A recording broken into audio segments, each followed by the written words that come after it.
Hello, my friends. Welcome to ADA 24/7 Regulatory Bodies and SO channel. I'm your mentor Veer and I'm here with a very important session for the RBI Grade B 2025 aspirants. जी हाँ दोस्तों, मई month जो है वो start हो चुका है और यहाँ पे कुछ इंपॉर्टेंट एस्पेक्ट्स हैं जो मैं आप लोगों के साथ शेयर करना चाहूँगा। भले ही आप एक फ्रेश एस्पिरेंट हैं या आप एक एडवांस लेवल के एस्पिरेंट है या फिर आप एक रिपीटर हैं। अब ये फ्रेश, एडवांस और ये सब क्या कैटेगरीज हैं, इन सब के बारे में मैं आपको डिस्कशन करने वाला हूँ। And why May month is so important for RBI preparation, तो इस पे हम बात करेंगे विदाउट वेस्टिंग एनी टाइम। तो चलिए दोस्तों, सेशन को स्टार्ट करते हैं। स्टार्ट करने से पहले एक छोटी सी रिक्वेस्ट है, अगर चैनल पे नए हो तो जल्दी से चैनल को सब्सक्राइब कर लो, वीडियो को लाइक कर दो एंड गूगल प्ले स्टोर से हमारे ऐप अड्डा 24/7 को डाउनलोड कर लो, क्योंकि आपको बहुत सारा कंटेंट मिलता है फॉर फ्री। एंड ऐप के ऊपर मेरा ग्रुप है finance by Veer sir community section में, इसको आप फॉलो कर लो। Exam category should be the regulatory. इसके अंदर मैं आपको बहुत सारा कंटेंट फॉर फ्री प्रोवाइड करता हूँ। एंड अगर आपको मेरे को रीच आउट करना हो तो इसके थ्रू भी कर सकते हो, नहीं तो मेरे डेडिकेटेड टेलीग्राम ग्रुप्स भी हैं, आप मेरे को ज्वाइन कर सकते हो। एंड दोस्तों, एक कोर्स जो मैं आपको सजेस्ट करता हूँ, which is one of the most affordable course in the banking and regulatory segment, and throughout the market इस प्राइस पे ये कोई ऑफर नहीं करता, and that is bank Mahapack plus. एक ही कोर्स के अंदर आपको मल्टीपल रेगुलेटरी बैंकिंग एग्जाम्स की कवरेज मिलती है through top notch mentors. And इस कोर्स को और भी ज्यादा अफोर्डेबल बनाता है ये code Y581 and the coins. तो चलो दोस्तों, स्टार्ट करते हैं। सबसे पहले मे मंथ के बारे में बात करेंगे। मे मंथ ऐसा क्या है इस मे मंथ में, ठीक है, what is this may day. ठीक है, तो देखो सबसे पहले दोस्तों कि जो हमारा 2024 की जो साइकिल थी वो हो गई है कंप्लीट। यहाँ पे जो आरबीआई ग्रेड बी मैनेजर्स थे वो हो चुके हैं रिक्रूट, वो हो चुके हैं, उन्होंने कर लिया भैया ज्वाइनिंग, उनकी ज्वाइनिंग हो चुकी है। और जिस मंथ ज्वाइनिंग हो जाती है, आप उठा के देख लीजिए, आप उठा के हिस्ट्री उठा के देख लीजिए कि उस मंथ के ऑलमोस्ट 1 से 1.5 या 2 महीने के बाद मोस्ट प्रोबेबली ज्यादातर टाइम पे आपको नोटिफिकेशन देखने को मिल जाता है। यानी कि अगर मैं बात करूं अब आप लोगों से, तो आपका जो ये मई मंथ है ये तो एक कुशन है, एक बफर है। इसके मिड जून के बाद आपको नोटिफिकेशन कभी भी देखने को मिल सकता है। मोस्ट प्रोबेबली जुलाई को, मुझे लगता है कि जुलाई में देखने को मिले, बट अभी मेरे पास ऐसा क्लियर कट मतलब इंफॉर्मेशन नहीं है। कोई इंफॉर्मेशन होगी तो विल शेयर इट। और ये इंफॉर्मेशन नहीं खेलते। द थिंग इज, एग्जाम आपके सामने कभी भी देखने को मिल सकता है। यू शुड बी रेडी कि क्या कल अगर नोटिफिकेशन आता है तो मैं तैयार हूं क्या। तो इन्फॉर्मेशन छोड़ो, May is a very crucial month. मतलब ये मान के चलो कि अभी आपके पास एटलीस्ट 45-60 डेज है नोटिफिकेशन से पहले।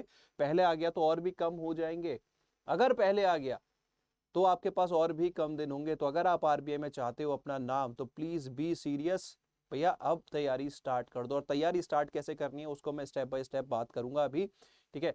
किस तरह के स्टूडेंट को किन चीजों पे ज्यादा फोकस रखना चाहिए, ठीक है। और यहाँ पे मैं एक चीज बता दूं, the thing is, number of vacancies बहुत ज्यादा देखने को नहीं मिलेंगी। एग्जैक्ट नंबर मैं अपने पेड स्टूडेंट्स के साथ शेयर भी कर चुका हूं कि कितना एक्सपेक्टेड है, ठीक है।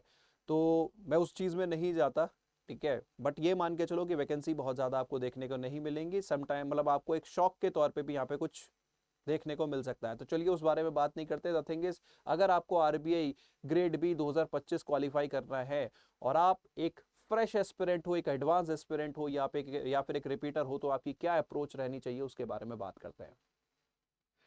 तो दोस्तों सबसे पहले बात करते हैं ये फ्रेश एस्पिरेंट कौन होता है। फ्रेश एस्पिरेंट वो है जिसे आरबीआई की प्रिपरेशन जस्ट स्टार्ट करने की सोची है या सोच रहा है करने की तैयारी, ठीक है।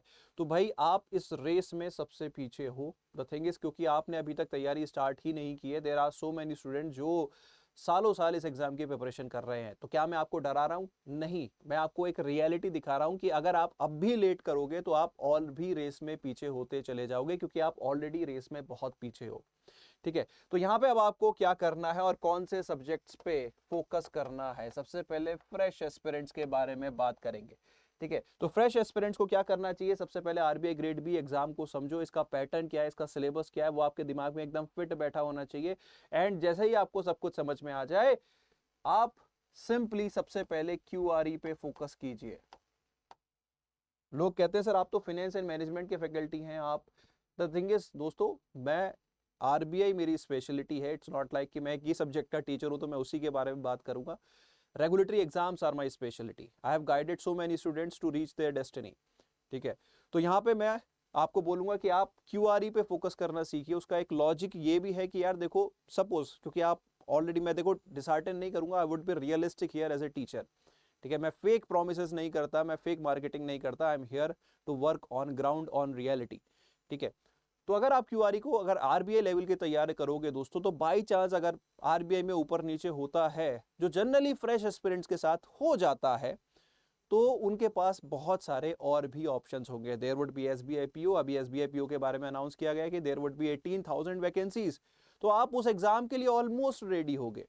ठीक है, तो आपको सबसे पहले अपने क्वांट रीजनिंग इंग्लिश पे एक साथ हैमर चलाना होगा, स्टार्ट करना होगा immediately, and exam oriented content करना होगा।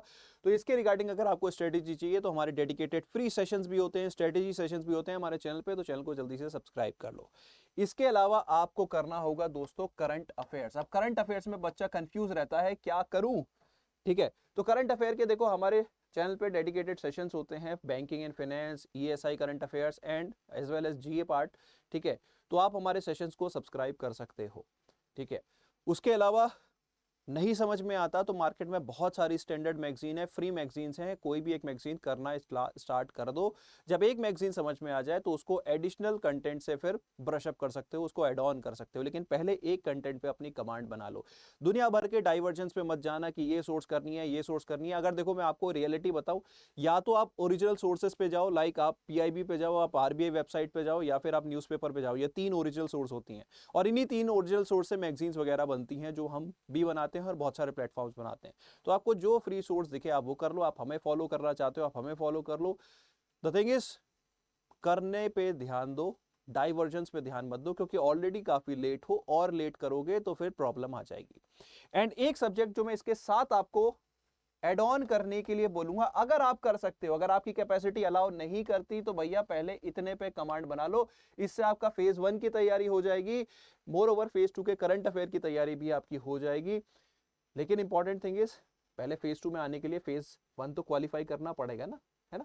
तो मैं ये नहीं कहूंगा कि अभी फेज 2 आप सब्जेक्ट एड ऑन कर लो, लेकिन अगर आपके पास टाइम है, आपको लगता है कि आप क्यूआरई में स्ट्रांग होते जा रहे हो, तो यहाँ पे आपको एक सब्जेक्ट में जरूर रिकमेंड करूंगा, विच इज फाइनेंस, क्योंकि ये सब्जेक्ट थोड़ा सा डायनेमिक सब्जेक्ट है, और इसके रिलेटेड क्वेश्चंस आपको फेज 1 में भी देखने को मिल सकते हैं। तो अभी के लिए, स्टार्टिंग के लिए मैं आपको ये बोलूंगा कि अगले 1-1.5 महीने में, ये वैसे तो मैं बोलूंगा कि 1-1.5 महीने में तो नहीं होने वाला, एटलीस्ट 2 महीने तो आपको लगेंगे एक अच्छे लेवल पे आने के लिए इन सारे सब्जेक्ट्स में। ठीक है, लेकिन आप अगर स्मार्टली करोगे, थोड़ी ज्यादा मेहनत करोगे, तो फाइनेंस एड ऑन इसमें कर सकते हो। ठीक है, और उसके साथ साथ अगर आपको और भी एडवांस मतलब टाइम मिले थोड़ा, तो आप इकोनॉमी इसमें ऐड कर लो। एंड जब इनमें से कोई एक सब्जेक्ट, क्योंकि इकोनॉमी में स्टैटिक सिलेबस बहुत ज्यादा नहीं है, इसको टाइम बाउंड मैनर में किया जा सकता है, तब जाके आप यहाँ पे मैनेजमेंट ऐड करो। अभी के लिए मैनेजमेंट आपको करने की जरूरत नहीं है, I would say it honestly and bluntly, क्योंकि आप एक न्यू एस्पिरेंट हो, पहले जो बेसिक रिक्वायरमेंट्स है उन पे अपनी कमांड बनाओ।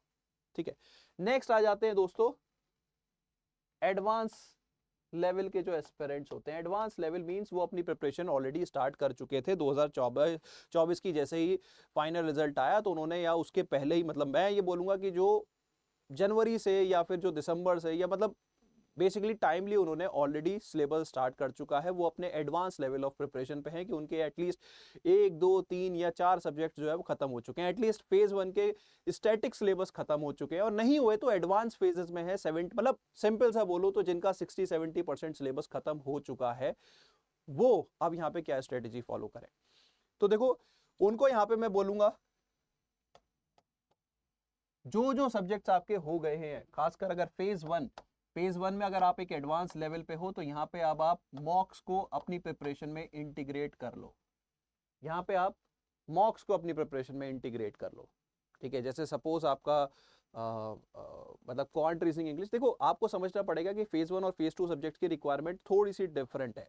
फेज 2 के रिगार्डिंग मैं दोस्तों बोलता हूँ कि फेज 2 में आप प्रैक्टिस से ज्यादा रिटेंशन पे ध्यान दो, रिविजन पे ध्यान दो, और फेज 1 के रिगार्डिंग में बोलता हूँ कि आप जितना ज़्यादा प्रैक्टिस कर सकते हो उतना ज़्यादा प्रैक्टिस करो। नई नई स्ट्रेटेजीज है कि कभी क्वांट सेक्शन पहले उठाया, कभी रीजनिंग सेक्शन पहले उठाया, कभी इंग्लिश सेक्शन पहले उठाया, कभी करंट अफेयर्स उठाया, एंड आप देखो इनसे आपका क्या बेटर अप्रोच आ रहा है, किस तरह से आप बेटर पेपर का अटेम्प्ट बढ़ा पा रहे हो। आप रीजनिंग अगर कर रहे हो तो आप सोचो कि क्या पहले पजल अटेम्प्ट करके आपका अटेम्प्ट बढ़ता है, या पहले सिंगल क्वेश्चन जो होते हैं उनको अटेम्प्ट करने के बाद आप पजल्स में जाते हो तो आपका अटेम्प्ट बढ़ता है। तो अब आपको यहाँ पे अपने आप को स्ट्रेटेजाइज करने की जरूरत है। अब आप जो एडवांस लेवल का सिलेबस आ गया वो तो ठीक है, फेज 1 में यू नीड टू प्रैक्टिस, अब अपनी प्रैक्टिस को स्ट्रेटेजाइज भी करो। क्वांट में अब आप टॉपिक वाइज टेस्ट ना लगा के, अगर आपने लगा लिए तो अच्छी बात है, नहीं तो पहले टॉपिक वाइज लगा लो और फिर आप सेक्शनल टेस्ट लगाओ कि क्वांट्स को मुझे कैसे स्ट्रेटेजाइज करना है, कैसे 30 मिनट के अंदर मुझे 25 मिनट के अंदर 30 क्वेश्चंस को मैक्सिमम अटेम्प्ट में कन्वर्ट करना है। उसी तरह 45 मिनट्स में 60 क्वेश्चन ऑफ रीजनिंग मुझे कैसे उनको मैक्सिमाइज करना है। तो आपको ये स्ट्रेटेजी पे काम करना पड़ेगा। तो आपको यहाँ पे मॉक्स को इंटीग्रेट करना होगा फेज 1 के रिगार्डिंग, और फेज 2 के रिगार्डिंग मैं यही कहूंगा जल्दी से सिलेबस खत्म करो एंड रिवाइज करो, रिवाइज। ठीक है, आप रिवीजन पे यहां पे जाओ। ठीक है, तो ये तो हो गए आपके फ्रेशर एंड एडवांस जो हमारे एस्पिरेंट्स होते हैं। देन आपके आते हैं रिपीटर्स। रिपीटर्स के बारे में एक चीज जो सबसे बड़ी प्रॉब्लम आती है, सर रिदम नहीं बन रहा, रिदम कैसे बनाऊं, ऐसा लग रहा है कि सब कुछ छूट गया है पीछे, सारी तैयारी भूल चुका हूं। तो दोस्तों ऐसा कुछ भी नहीं है, आप जस्ट अपने आप को उस बैगेज से आगे नहीं बढ़ पा रहे कि आपका लास्ट टाइम इंटरव्यू में रह गया या फेज 2 में रह गया या इवन फेज 1 में रह गया। आप एक रिपीटर हो तो आपको पता है कि आपको ये बैगेज कैरी नहीं करना, आपको एक बार अपने आप को पुश देके स्टार्ट करने की जरूरत है। और अगर आपको नहीं समझ में आ रहा कहां से स्टार्ट करना है तो आई वुड से सिंपली कोई भी एक फुल मॉक उठाओ फेज 1 का। फेज 1 का एक मॉक लगाओ, उसको एनालाइज करो, फिर दूसरा मॉक लगाओ, उसको एनालाइज करो, तीसरा मॉक लगाओ, उसको एनालाइज करो। जब आप 2-3 मॉक लगा लोगे, आप एनालाइज करोगे तो आपको अपनी कमियां नजर आएंगी और आप फिर थोड़ा सा अपनी प्रिपरेशन को एनहांस मोड में लाने की खुद ही कोशिश करोगे। ठीक है, बस कुछ दिन बैठने की बात है दोस्तों, आपका वो टच वापस आ जाएगा, ज्यादा टाइम आपको लगेगा नहीं। तो आई वुड से फेज 1 के रिगार्डिंग तो मैं आपको कहूंगा कि आप डायरेक्टली मॉक प्रैक्टिस करो और करंट अफेयर में आप अपना रिवीजन करो, और फेज 2 के रिगार्डिंग जितना रिवीजन जल्दी कर सकते हो करो। ठीक है, और अपनी डिस्क्रिप्टिव राइटिंग पे काम करना जारी रखो। ठीक है, अपनी डिस्क्रिप्टिव राइटिंग पे काम करना जारी रखो, उसको और इम्प्रूव करो। ठीक है, द थिंग इज आपकी प्रिपरेशन में सबसे बड़ा जो प्रॉब्लम है ये है कि आप स्टार्ट ही नहीं कर पा रहे हो, आपके मन में डाइवर्जन बहुत है, and this is the biggest hurdle. आपकी कंटेंट आपकी प्रॉब्लम नहीं है, आपकी स्ट्रेटेजी आपकी प्रॉब्लम नहीं है, आपकी सबसे बड़ी हर्डल है ये जो माइंड में बैगेज है, यार पिछली बार नहीं हुआ, अब मन नहीं लग रहा प्रिपरेशन। तो अपने आप को संभालो और अपनी प्रिपरेशन को स्टार्ट करो।